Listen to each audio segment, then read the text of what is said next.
Good morning, folks. It's going to be a great day. No major earthquakes last 24 hours. Weather is getting interesting, though. Flooding isn't all the UK is dealing with. I'll continue calling out this convergence of high and low pressure, the low having helical cloud movement.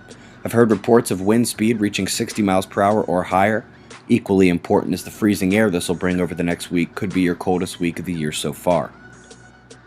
Southwest Pacific has two major meteorological concerns: heat where the tropical low spills down towards Antarctica, and thunderstorms with the pressure convergence. The thunderstorms have been very damaging, and the heat has them in the worst fire hazard in years. Storms set to continue. Well, there's half the low pressure system sweeping across the United States, about half as bad as I thought it'd be. It is ripping cold air down the caboose of the low cell. That did create the precipitation records yesterday in Minnesota and North Dakota. Watching that satellite in motion, you can see the basis for the current winter and wind advisories.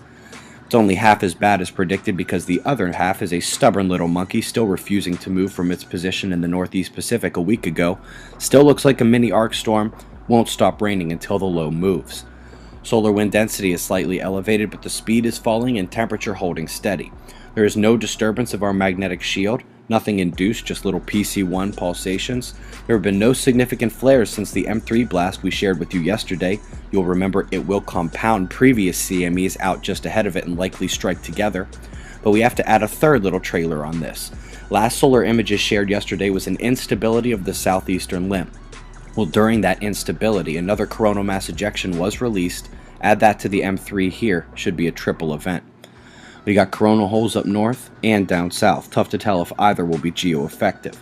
No major eruptions otherwise. CME impacts could begin tonight as the Aurora and magnetic storm watch is on through the weekend. Also, 8 major quakes last watch. 1 since it ended on the 18th. Next watch is only days away. Eyes open. No fear. It's 6:15 a.m. Eastern Time, and that's the news. Be safe, everyone.